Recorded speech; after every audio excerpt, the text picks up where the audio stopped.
Jó 42, verso 5, coloca para mim na tela. Essa tradução diz: eu te conhecia só de ouvir, mas agora os meus olhos te veem. Feche os seus olhos. Senhor nosso Deus e Pai, em nome de Jesus, eis aqui a tua palavra. Continua falando conosco e usa-me como um canal de bênção nesta hora. Em nome de Jesus. Você pode dizer amém? Isso. Nós temos aqui dois tempos sendo usados nessa frase. Antes, ou eu te conhecia, certo? Falando do passado. Mas agora nós vemos no final uma expressão que nos remete ao presente. Mas os meus olhos te veem. Antes, ou eu te conhecia de ouvir falar, mas agora os meus olhos estão te vendo. Eu quero refletir com vocês sobre a história de Jó e esses dois momentos vividos por ele, para que nós possamos avaliar como é que anda a nossa vida com Deus. A história de Jó é narrada em 42 capítulos. Para algumas pessoas é uma narrativa fictícia, né? Alguns acreditam que essa história não é uma história verdadeira em si. É como uma parábola, algo criado para oferecer uma clareza, uma elucidação. Mas eu quero olhar aqui hoje, até porque eu creio assim, ser uma história real, verídica. E nós vamos dar uma olhada em como esse indivíduo se relacionava com Deus, só para a gente refletir sobre isso. A história começa, bota para mim o primeiro capítulo, o primeiro versículo, capítulo 1 de Jó, verso de número 1. 1:1. Aí está no 1:6. Isso. Havia um homem na terra de Uz, cujo nome era Jó, homem íntegro, reto, temente a Deus e que se desviava do mal.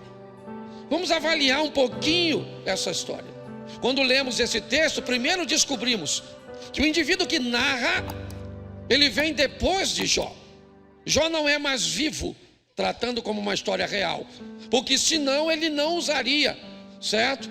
A expressão ali, o verbo havia um homem na terra de Uz. Nós descobrimos três coisas: que o indivíduo que escreve não está no tempo daquele que viveu. Nós descobrimos o local cujo qual esse indivíduo está inserido, e nós descobrimos seu nome. Essas três coisas já temos logo de cara. Mas agora nós vamos descobrir algumas coisas mais interessantes a respeito de Jó. Eu não vou ler tudo, mas ele era íntegro, reto, temente a Deus e se desviava do mal.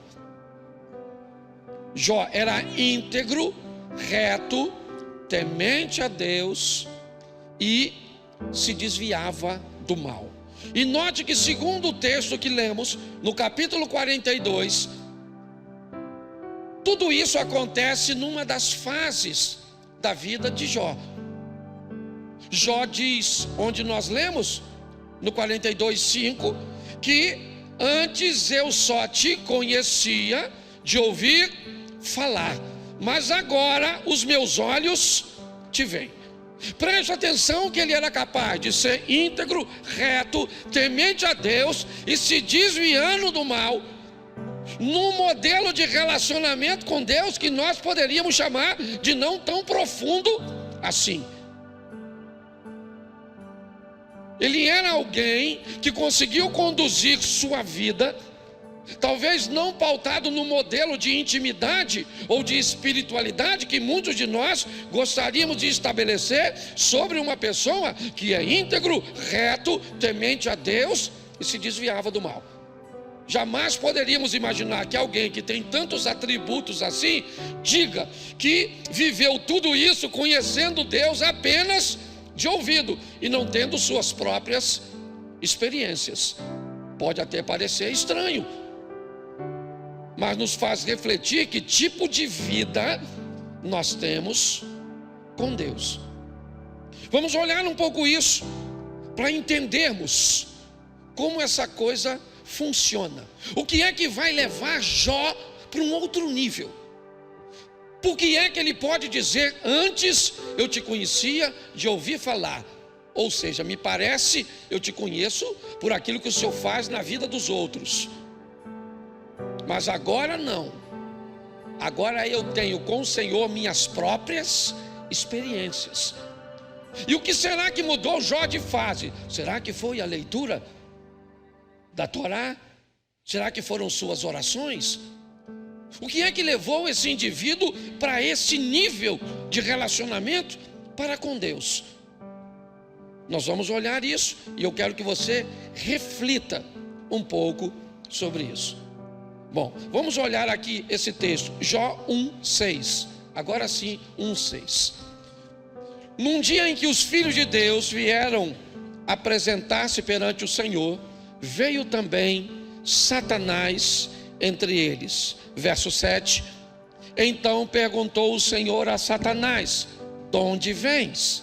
Satanás respondeu ao Senhor e disse: de rodear a terra e de passear por ela. Preste atenção, porque talvez esse texto possa explicar muitas coisas cujas quais nós vivenciamos. Quem é Satanás? Ele é um andarilho. Quem é Satanás? Ele é um viajante. Isso. Ele é alguém que não tem paradeiro. Deus, de onde você vem? Ele diz: eu ando viajando, eu estou passeando pela terra. Vamos tentar ver para onde ele foi. 2 Samuel capítulo 12, verso 4. Vindo um viajante ao homem rico, não quis este tomar das suas ovelhas e do gado para dar de comer ao viajante que viera a ele, mas tomou da cordeirinha do homem pobre e a preparou para o homem que lhe havia chegado. Esse texto é o texto que narra a queda de Davi com Batseba. Se você pegar o capítulo 11, ele diz assim: um dia Davi se levanta logo após o almoço e vai passear pela sacada de seu palácio. Na sacada de seu palácio, ele vê uma mulher tomando banho, interessa-se por ela e manda trazê-la, se deita com ela. Ela então engravida. Ele manda matar o marido da mulher para ficar com ela e com a criança. Quando nós olhamos esse texto no capítulo 11, aqui nós estamos, certo? No 12. Parece que Davi está sozinho na sacada, mas ele não está. Tanto não está que quando Natã vai até ele, Natã é um profeta. Natã é um homem que vê as coisas e que sabe das coisas que os olhos não conseguem alcançar. Quando Natã chega no palácio para conversar com Davi, ele diz isso: vindo um viajante ao homem rico. O homem rico é Davi. E que viajante é esse? O capítulo 11 diz que Davi está sozinho na sacada do palácio. Sozinho, humanamente falando, mas espiritualmente não. Tem alguém que está lá e que Davi não pode ver. E esse alguém aguça o desejo de Davi, porque ele está vendo uma mulher nua. É normal, ele é um homem saudável, ele está vendo uma mulher nua. É obviamente que ele ficou interessado. Porém, ele tinha todas as mulheres de Saul. Mical, a filha de Saul, lhe era esposa. Abigail, a ex-esposa e viúva de Nabal. Se tem uma coisa que Davi tem, é mulher. E se Davi está querendo fazer sexo, ele que procure uma de suas mulheres. Sim ou não? Não. Porque segundo o texto, o que Davi sente não é para alimentar a ele, é para quem comer? O viajante. Então o sexo que Davi tem interesse em fazer, ele não é para ele, ele é para o viajante, ele é para Satanás. Mas cadê Satanás? Davi não vê, ele não é profeta. Davi não vê, ele perdeu a sensibilidade, porque ele não precisa de profecia para dizer não para aquilo que ele está sentindo. Ele tem os princípios de Deus na vida dele. Então ele não poderia se deitar com Mical, porque se ele se deita com Mical, ele faz sexo com obediência, sexo para que o nome de Deus seja glorificado, porque sexo também glorifica o nome do Senhor, se for feito da forma certa. Quando você for fazer, você que é casado, fazer com sua esposa, os anjos têm que estar te dando cobertura. Vai lá, garoto, isso, força, menino. É certo, tem gente que acha que não é espiritual, mas, né, não é para Davi, não é para Deus, é para quem? É para o viajante. Entendeu? Que às vezes você está lá na sua casa, pensando que está só você e sua mulher, e ele está lá. Quem? O chifrudo, o viajante. Às vezes está você, seu filho e ele. Você, sua sogra. E não precisa de mais ninguém, não. Brincadeiras à parte. Mas vamos descobrir se ele só ficou lá. Não! De onde você vem, Satanás? Eu vim de visitar Davi, sim ou não? Mas eu também fiz uma visitinha a Eva, sim ou não? Mas também eu visitei a Cã, sim ou não? Mas também eu visitei Judas, sim ou não? E eu continuo visitando. Já recebeu a visita? Lá na sua casa? Quem já recebeu, levanta a mão. Tu nunca? Nossa, e eu sou o pastor. Que vergonha. Louvado seja Deus. Mas eu já descobri que muitas vezes eu não estava sozinho com minha esposa, eu não estava sozinho com meu filho, eu não estava sozinho naquele quarto, eu não estava sozinho com aquele smartphone na mão. Tinha alguém lá com fome. O chifrudo. Às vezes você pensa que está com... Você sente até o calor. Qual é a grande questão? É que ele continua viajando, sim ou não? Sim ou não? Isso.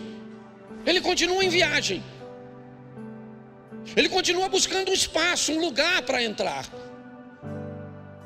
E ele vai tentar fazer isso na vida de Jó. Mas bota o verso 9.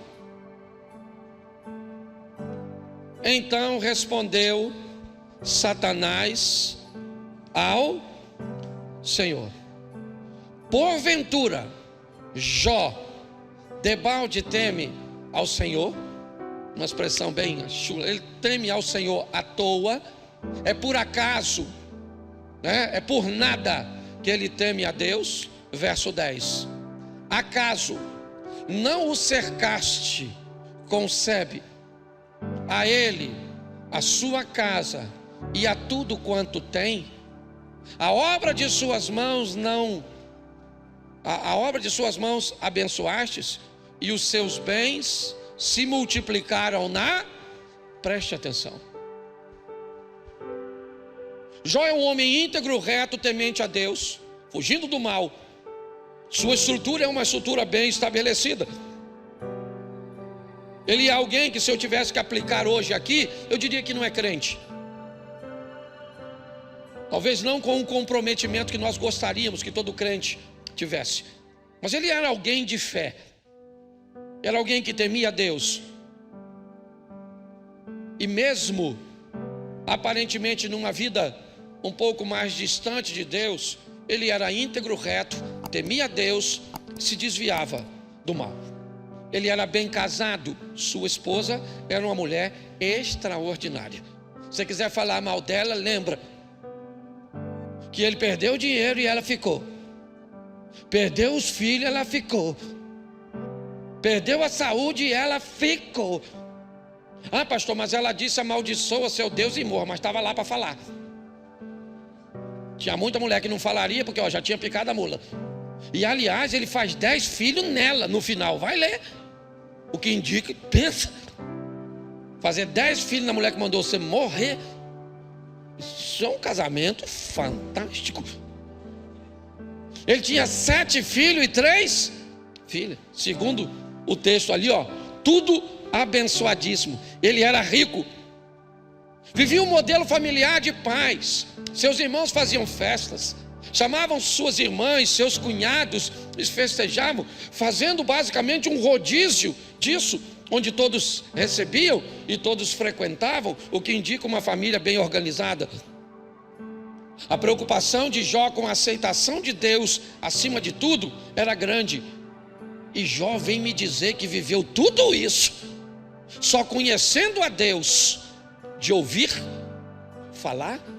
Então eu quero saber o que foi que levou esse cara a esse tipo de relacionamento. Eu quero saber quantas orações esse cara fazia por dia. Eu queria saber o que ele lia. Eu quero saber o que ele fez para viver tudo o que ele vai dizer que vive lá no final. Se a vida dele já é boa, ele já recebeu tudo em dobro. A única coisa que ele não recebeu em dobro foi o quê? Foi os filhos, porque não estava morto, estava com o Senhor, então não precisava dobrar. O restante tudo ele recebeu em dobro, tudo. Mas ele já era abençoado. Então eu parei para olhar e disse: Senhor, o que levou ele viver tudo isso?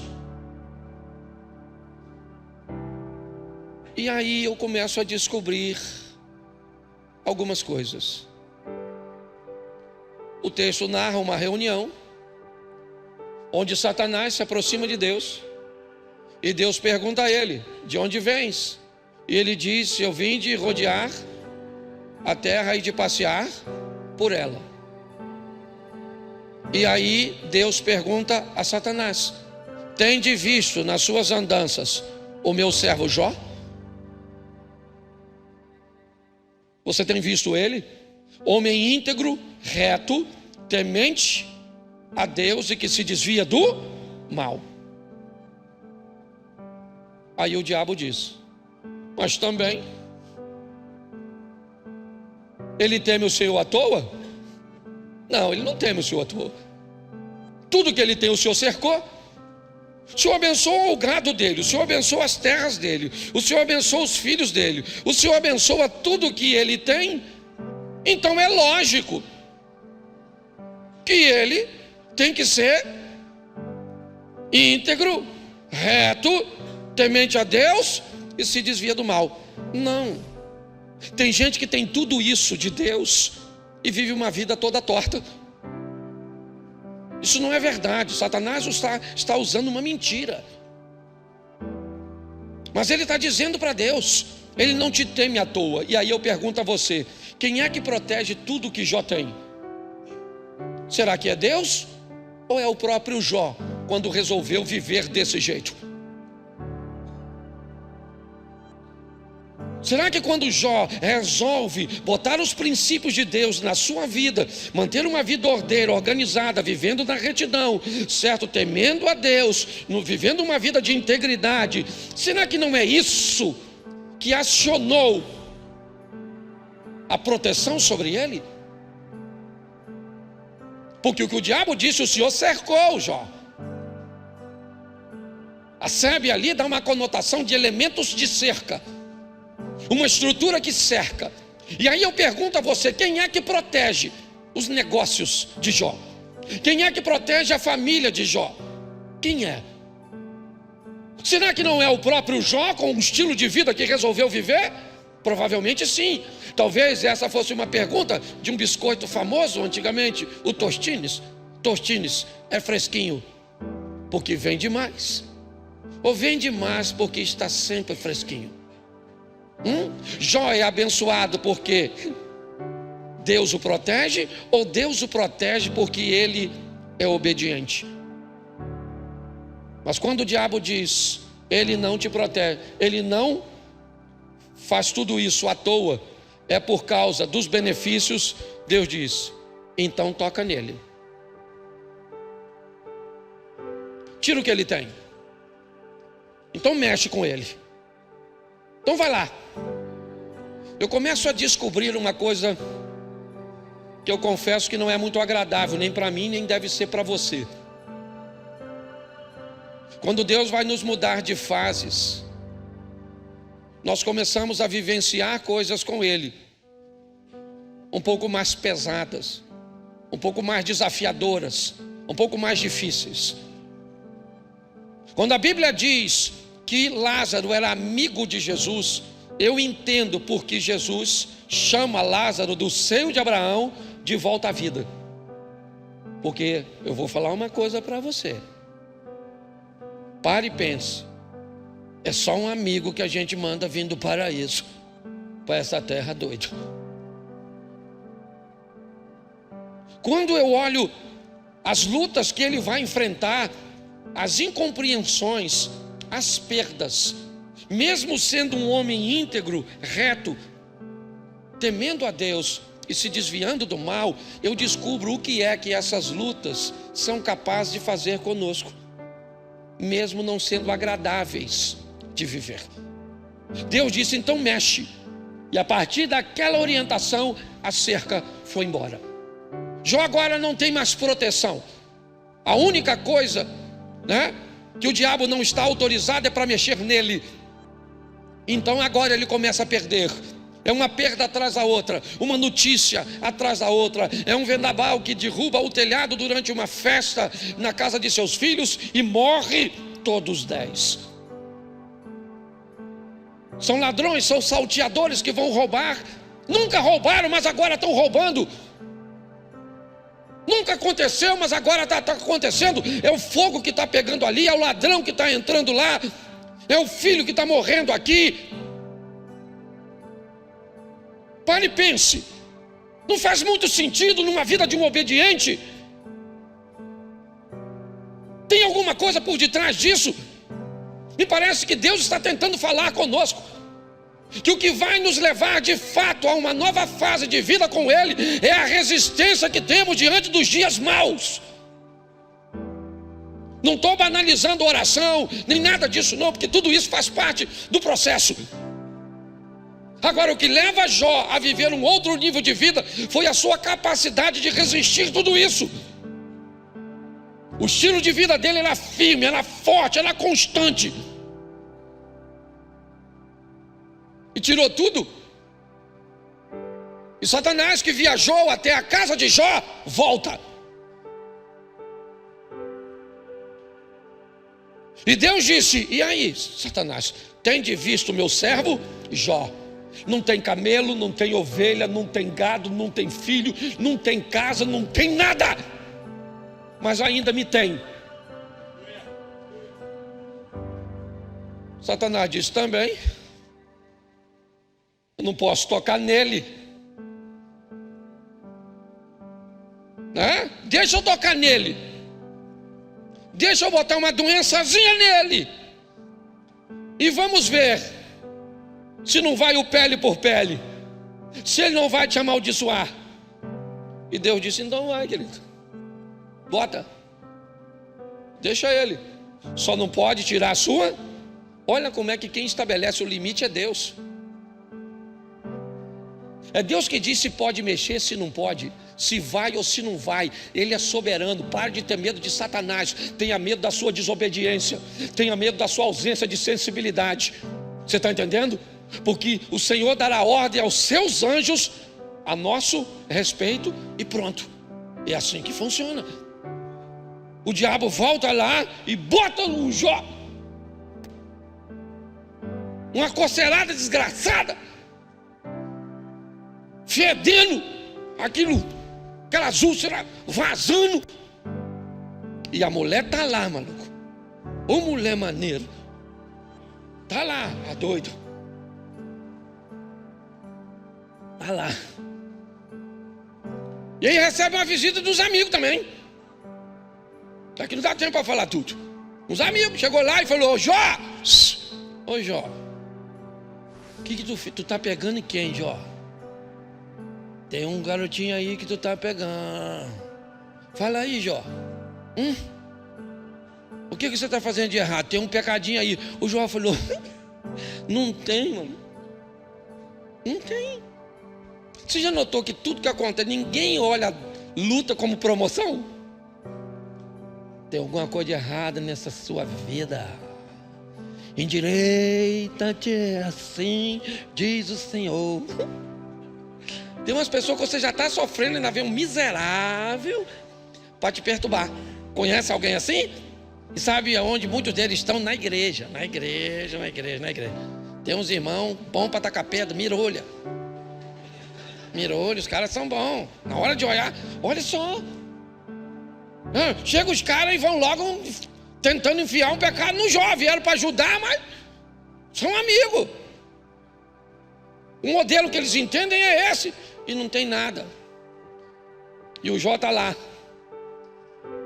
E aí a mulher dele falou: Jó, por que você não amaldiçoa seu Deus e morra? Ele falou: você é louca. Tá, eu nu saí, eu vou voltar. E pronto.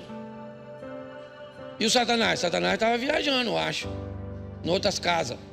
Na sua eu já vi que não vai. Mas noutras. Certo? Umas outras aí. Certo? Quando de repente o Satanás volta. Depois você lê, são 42 capítulos. Desanimei você, né? Mas vai ler, porque é uma história maneira. Tem hora que o Jó fica revoltado. Tem hora porque ele é gente. Mas ele não larga, mas ele reclama. Ele falou que, olha, era melhor ser um aborto. Olha aí, o Jó. É melhor não ter nascido o dia, amaldiçoou o dia que eu nasci. Ele estava, porque você também tem direito de ficar chateado, de chorar, ficar aborrecido. Essa é a grande verdade. Ele é gente. Ele está vivenciando tudo isso firme e forte. Ele está entendendo, sim ou não? Sim ou não? Claro que não. Ele não está entendendo nada. Parece que está tudo contrário. Ele não tem entendimento do que está acontecendo, porque na maioria das vezes nós não precisamos entender, nós precisamos obedecer e confiar. Esse dia alguém perguntou: pastor, o senhor acredita em Deus? Eu falei: não, eu não só acredito, como eu confio. Eu confio nele. Não é só acreditar, não. Acreditar é muito pouco para quem vai se relacionar com Deus. Tem que confiar. E Jó está vivenciando tudo isso, ouvindo a acusação dos seus amigos, a incompreensão da sua esposa, a perda de seus bens, a morte de seus filhos, a perda de sua saúde. Mas ele está firme. Quando nós vamos lá no finalzinho, se você puder abrir a sua Bíblia, seria legal você deixar, porque eu acho que vale a pena. O capítulo 42. São 17 versículos. E eu vou ler para você antes de terminar. Vou pedir para colocar aqui, mas você abra aí para não perder o hábito. Então respondeu Jó ao Senhor: bem sei que tudo podes e nenhum dos teus planos pode ser. Você tem planos, sim ou não? E qual é o plano que não é frustrado? Bem sei que tudo e nenhum dos teus pode ser. O meu pode ser, mas o de Deus não. Ele é soberano. Você está entendendo? Jó está dizendo: eu bem sei que tudo pode e que nenhum dos teus planos podem ser frustrados. E aí ele continua. Vamos lá. Quem é aquele, como disseste, que sem conhecimento encobre o conselho. Na verdade, falei do que não entendia, coisas maravilhosas demais para mim, coisas que eu não conhecia. Escuta-me, pois, havias dito, e eu falarei, e te perguntarei, e tu me ensinarás. Eu te conhecia só, mas agora os meus olhos te veem. Bora? Por isso me abomino e me arrependo no pó e na cinza. Tendo o Senhor falado essas palavras a Jó, o Senhor disse também a Elifaz, o temanita: a minha ira se acendeu contra ti e contra os teus 2 amigos, porque não disseste de mim o que era reto, como meu servo Jó. Tomai, pois, 7 novilhos e 7 carneiros, e ide ao meu servo Jó, e oferecei holocausto por vós. O meu servo Jó orará por vós, porque dele aceitarei a intercessão, para que eu não vos trate segundo a vossa loucura, porque vós não disseste de mim o que era reto, como meu servo Jó. Vamos embora. Então foram Elifaz, o temanita, Bildade, o suíta, Zofar, o namatita, certo? E fizeram como o Senhor lhes ordenara, e o Senhor aceitou a oração mudou o Senhor a sorte quando este orava pelos seus, o cara está lascado, orando pelos outros, certo? E o Senhor deu-lhe de tudo que antes. Verso. Então vieram a ele todos os seus irmãos, todas as suas irmãs, todos os que dantes o conheciam, e comeram com ele, e em sua casa, e se condoeram dele, e o consolaram de todo o mal que o Senhor lhe havia enviado. Cada um lhe deu dinheiro e um anel de ouro. Vamos embora. Isso. Assim abençoou o Senhor o último estado de Jó mais do que porque veio a ter 14 mil, 7 mil, volta lá, irmão, 1000 juntas e 1000, verso 13, e também teve outro 7 filhos e 3 filhos. Chamou, aí vai falar que as meninas eram maneiras, certo? A Gemima, e a outra era a Késia, certo? E da terceira era Keren Rapuk.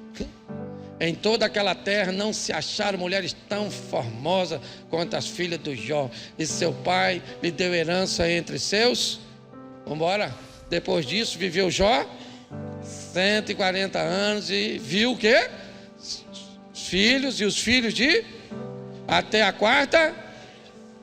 Então morreu Jó velho e farto de dias. Sabe o que levou esse cara aí para esse nível do verso 5? Ter suas próprias experiências. Se elas são boas ou não, quem pode garantir? Se elas são pequenas ou grandes. Mas quando olhamos alguém como esse indivíduo, entendemos o que a luta é capaz de fazer. Eu comecei a entender um pouco mais porque Jesus disse que no mundo teríamos aflições, porque a Bíblia diz que muitas são as aflições dos justos.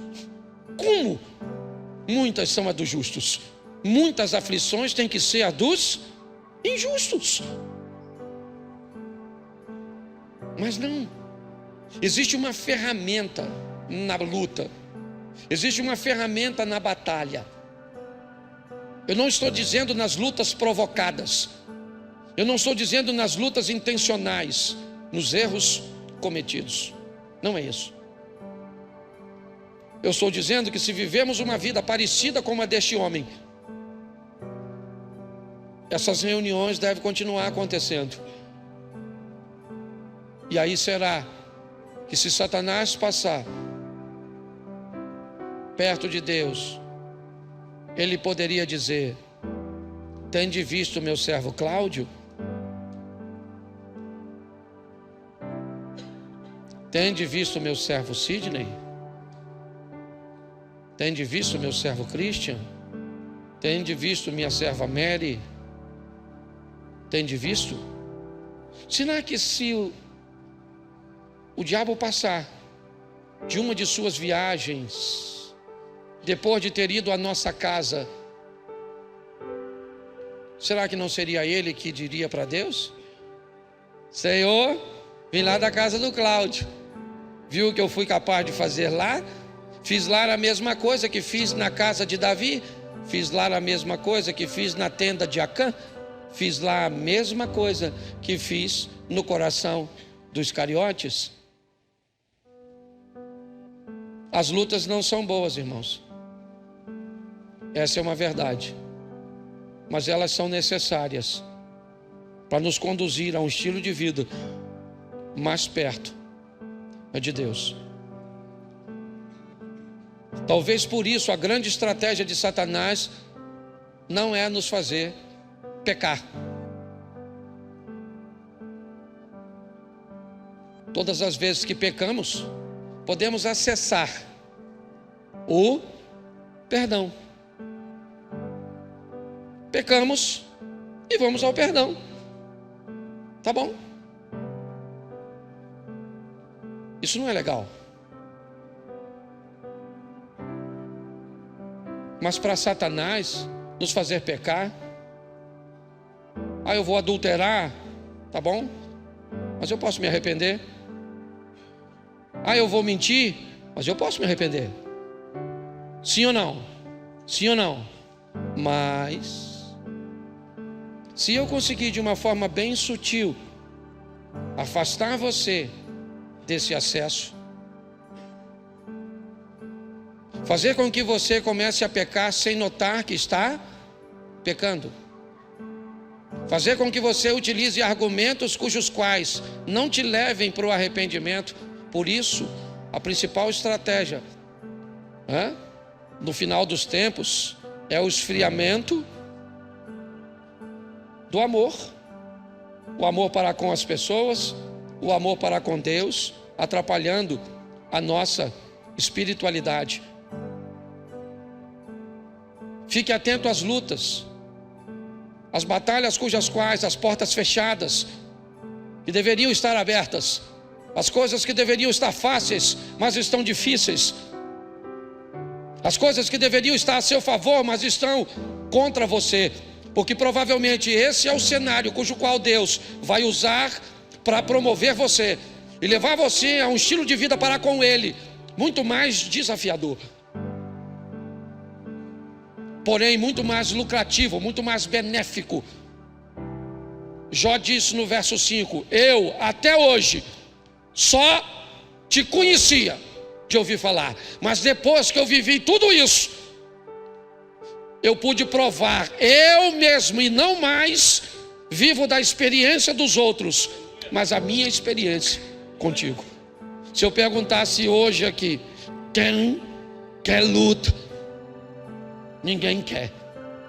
Se eu perguntasse a você, quem quer estar mais perto de Deus? Levante a mão, por gentileza. Isso, tá?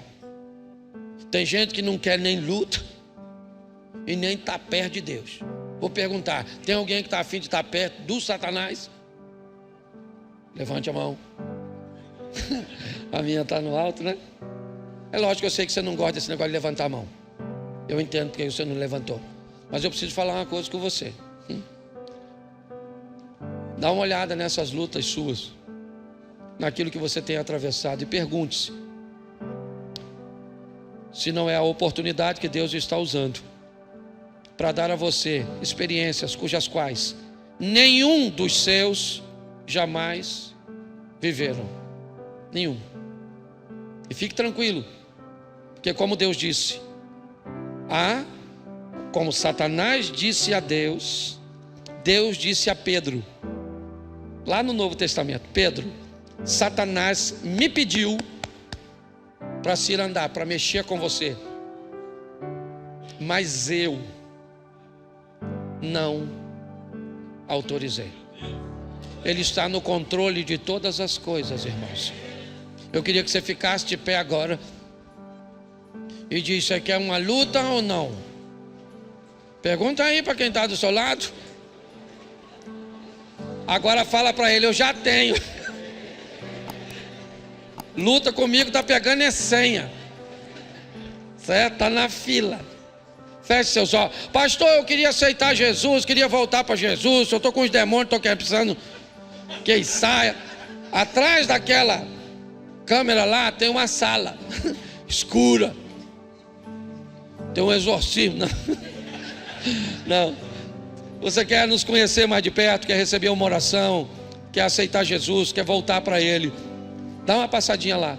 Vai ter um pessoal para te dar uma atenção, orar por você, te oferecer informações, tá certo? Você precisa de uma oração? Dá uma passadinha lá. Tem alguém para orar por você? Você quer voltar para Jesus? Tem alguém lá que vai te receber e vai orar por você. Feche os seus olhos neste momento. Pai, em nome de Jesus Cristo Nazareno, nós te damos graças, porque até nas adversidades encontramos promoções, coisas que não gostaríamos de viver, mas vivemos. Mas como a tua palavra nos ensina que todas as coisas cooperam para o bem daqueles que amam ao Senhor.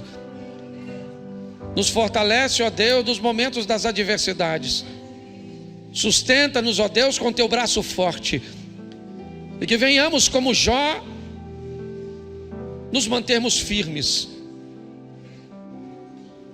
de pés diante das lutas que vão levar ou nos levar para lugares que a nossa oração não conseguiu nos levar, que a nossa leitura bíblica não conseguiu nos levar, mas que a obediência ao Senhor e a firmeza pode nos conduzir.